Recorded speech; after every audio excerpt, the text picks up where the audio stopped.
Coming up today, a two-day early voting period for the 2016 general election is underway.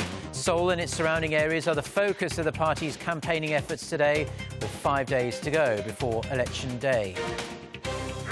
Back in Korea, following a trip to North America, President Park Geun-hye refocuses her attention on revitalizing the local economy, visiting a creative economy innovation center in the center of the country.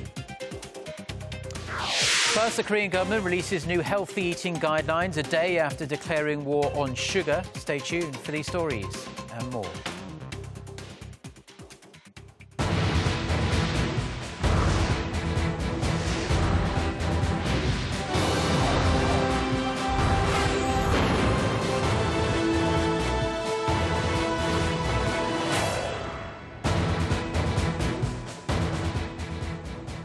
Hello, it's noon on Friday, the 8th of April. You're tuned in to our midday newscast here on Arirang TV. Thank you for joining us. I'm Mark Broom. Our top story this afternoon: with under 1 week to go before the general election here in Korea, a two-day early voting period has opened for people unable to vote on the actual April 13th election day. Our Kim Ji-yeon is at one of the more than 3,500 polling stations, and it is actually inside the nation's main gateway, Incheon International Airport. So, Ji-yeon, you've been there for a couple of hours now. Have you seen many people casting their votes?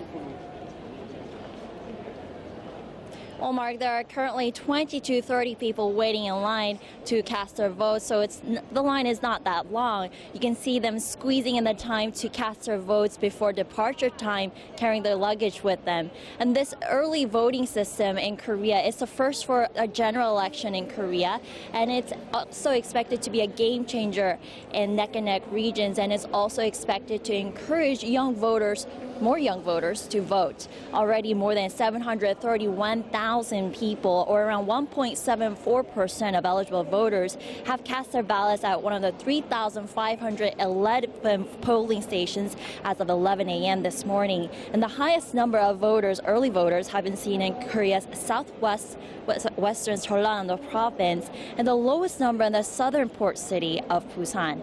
The National Election Commission first adopted this system during the April by-election in 2013 as part of efforts to boost turnout rate. But it's the first time for the country to ever set up a polling station in Incheon International Airport, where 45 million people used to fly in or out of the country every year. And polling stations have also been set up in Seoul Station and Yongsan Station in the capital city, and also community centers for early voting nationwide. So, Ji-yeon, tell us more about the process then for voters, for our viewers as well here in Korea. If you are an eligible voter, what do you need to bring along? Well, Korean nationals can vote in any of the polling stations around the country. All they need is an ID card, like a passport and driver's license, but there's no need to submit any application form in advance, so it's very convenient for voters to vote. And early polling stations will be open 6 a.m. to 6 p.m. today and also on Saturday. This is all I have for now, but I'll have more updates in later newscasts. Well, thank you very much for our Kim Ji-yeon for that report on the early voting period. 2 days. You have until 6 p.m. on Saturday if you are eligible to vote in the Korean general election. Now, when Koreans head to the polls on April 13th, they will get two ballots, one to vote for their district representative and one to show their support for a particular party. The latter will determine how many proportional representatives each party will get in the National Assembly. For a breakdown of how things are looking for the parties this year, Shin Se-min reports. A total of 300 lawmakers will be elected, with 253 of them selected through constituency elections and the remaining 47 allocated through proportional representation. Proportional representatives are awarded to the parties based on the number of votes they get. But to be eligible, a party has to get more than 3% of the vote, or more than 5 of its candidates have to be elected. This year, there are 21 parties running, resulting in one of the longest ballots ever printed. The 158 candidates in contention for proportional representative seats generally have not held office before, but come from a wide variety of backgrounds and reflect a party's vision. They have been nominated and ranked by the party with the higher numbers given priority once the number of seats has been determined. The ruling Sanctions Party currently has the most proportional representatives, with 27, and the main opposition Minju Party of Korea has 20. And the previously collected polling data shows that those numbers aren't likely to change much after the upcoming election. Polling company Realmeter made some predictions of how many proportional representatives each party will get based on the party's approval ratings in the week of March 28th to 30th. Its projections show the ruling Sanctions Party garnering 20 seats based on its approval rating of 37.7%, the Minju Party getting 14 with its 25.2% approval rating, the People's Party getting 8, and the Justice Party 5. A similar survey done by Gallup based on ratings from March 29th to 31st projects a similar outcome, with Sanctions Party taking 23 seats, the Minju Party getting 13, the People's Party 8, and the Justice Party 3. 신세민, Arirang News. And just a reminder that you can stay with Arirang TV for all the build-up to the 2016 general election, including on election day itself, April 13th, and the following Thursday, the following day, when all the results should be out, or at least coming out. Now, in the rest of the day's news, and continuing her check-up on the nation's recently established Creative Economy Innovation Centres, President Park Geun-hye visited the branch in Korea's central Chungcheongbuk-do province on Friday, which is a centre which specialises in the bio and beauty sectors. In addition to hearing the centre's progress over the past 12 months, President Park also attended the launch of employment zones at this centre. Now, employment zones were opened in all 17 innovation centres as of the end of last month. The recruiting centres will focus on job creation for youth by matching job seekers with startups located within the innovation centres. This is her 5th visit to an innovation centre so far this year, after the national chain was completed last year. Now, over the last few days, several blacklisted North Korean individuals and companies have been implicated in the so-called Panama Papers. This has raised questions over whether US and international sanctions against rogue states and groups are actually effective in curbing their illicit activities. Kwon Jang-oh with the details. 33 individuals and companies blacklisted by the US government have so far been identified in the Panama Papers, using offshore accounts for their financial activities. According to the BBC, who have direct access to the documents, they are said to include groups from Iran, Zimbabwe and North Korea. By setting up a maze of anonymous shell companies, they have been able to avoid detection and circumvent any restrictions placed on them. The revelations have called into question the effectiveness of international sanctions, as the US has increasingly looked to use sanctions as a means to penalize states such as Iran and Cuba, as well as extremist groups like Islamic State and Al-Qaeda. After North Korea's nuclear test and rocket launch earlier this year, the US again passed a series of new sanctions on the regime and pushed the UN to pass a new resolution. But it looks like new penalties need to be developed for the international community to effectively pressure North Korea and other rogue states. Kwon Jang-oh, Arirang News. Now, South Korea's central bank has recently been under growing pressure to cut its key interest rate. This as the general election is on the horizon and the economy remains rather listless, with little hope for a solid recovery anytime soon. For more on the various pressures the Bank of Korea is facing, Hwang Ji-ae reports. The current key rate of 1.5% is accommodative enough to support Korea's growth momentum. That's what Korea's top central banker Lee Ju-yeol has been emphasizing while expressing skepticism about the positive effects of a potential cut. Such remarks have calmed calls for Korea to join the easing frenzy that neighboring countries like China and Japan have been engaged in. But with the general election around the corner, pressure for more easing has returned. Late last month, the ruling Sanctions Party announced an election pledge that demands the Bank of Korea start quantitative easing. It proposed the central bank buy bonds from state-run banks and purchase mortgage-backed securities. It's hard to say who is right or wrong, as the ruling party's proposal would have side effects. However, it's certainly an issue that policymakers should keep in mind, since Korea is seeing the limitations of its fiscal and key rate policies. The key concern is that a radical easing policy would cause a massive capital outflow because the local currency would lose value. Unlike Korea, experts say the U.S. and Japan that have already introduced quantitative easing are countries that hold key currencies. Switzerland and Norway were not able to lay out QE measures, although they're both advanced nations with a stable currency. That's because they also face uncertainties over exchange rate volatility and whether they're able to control it. Given such concerns, coupled with the law guaranteeing the BOK's independence to set monetary policy, some say the ruling party's campaign pledge could not be enforced anyway. However, in light of an upcoming reshuffle of the Monetary Policy Board, market analysts expect the BOK to turn more dovish. This means discussions over more easing are likely to be heated. Hwang Ji-hye, Arirang News.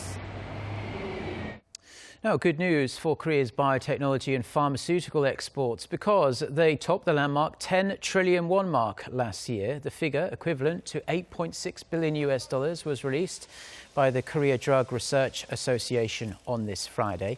It says local biopharmaceutical companies sealed a combined 26 export deals in 2015. The companies shipped drug manufacturing technologies for diabetes, anti-obesity, and a range of diseases to other markets. Hanmi Pharmaceutical alone secured 7 export contracts worth $6.9 billion. The association says the figures are particularly impressive as the local market value is only around $17.2 billion. People living in China are now able to enjoy rice grown in Korea. Korea delivered its first rice shipment in February, and the first sale was registered in Beijing on Thursday.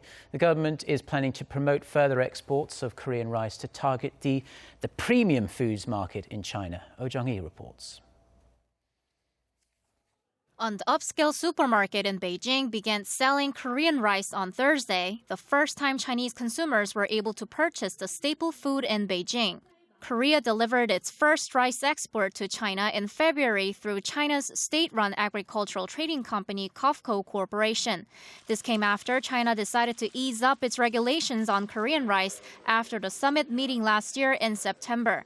Beijing citizens seem to welcome the availability of Korean rice in their market. I've always wanted to taste Korean rice. I'm happy that I can buy it today. Last year, I had a chance to eat Korean rice, and it was much more flavorful than Chinese rice. Korea has now sold 130 tons of rice to China, minimal in comparison to the 2.5 million tons of rice it imports from China every year. But the Korean government is proud of registering its first rice sale in China and aims to focus on quality over quantity. It plans to take over the premium segment of the Chinese rice market with a price that is 5 times more expensive than local rice. Korean rice is more competitive price point-wise than its competitors from Japan or Taiwan. And I see that it has more advantages in terms of quality and safety than Chinese rice. Korea's agricultural ministry plans to promote the exporting of more rice to China with the goal of exporting 2,000 tons this year. It'll also step up efforts to cultivate rice varieties that Chinese citizens prefer and expand distribution channels to include online sales and home shopping on TV. Oh Jung-hee, Arirang News. The Korean government has released new guidelines when it comes to eating right, a day after declaring war on sugar to tackle rising obesity rates and diabetes here in Korea. The new guidelines call for more fruits and vegetables in our diets and a limited amount of salt, sugar and saturated fats. Park Jung-hong with the details. The new guidelines aim to help people strike a balance in what they eat.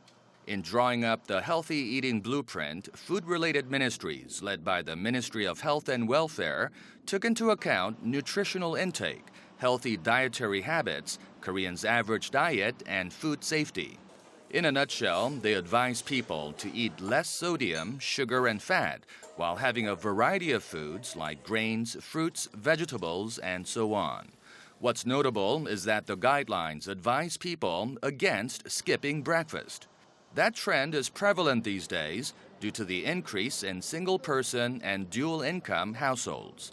The changing demographics is seen to have led to more people forgoing the most important meal of the day. The Health Ministry said it will work with related agencies to draw up practical strategies so that having a balanced diet does not end up being easier said than done. Park Jong-hong, Arirang News. The remains of U.S. Army Corporal Robert Graham, who died in a North Korean prison camp in 1951, have been flown back to San Francisco. Although more than 6 decades have passed since his disappearance, his remains were identified only last year. There's a picture of him there. His relatives contributed DNA that enabled the U.S. Army to identify his remains from body parts of missing U.S. soldiers that North Korea turned over in 1993. According to accounts of fellow U.S. soldiers captured and then released after the Korean War, Corporal Graham was starved to death in the prison camp. The number of U.S. soldiers missing during the Korean War stands at around 7,800.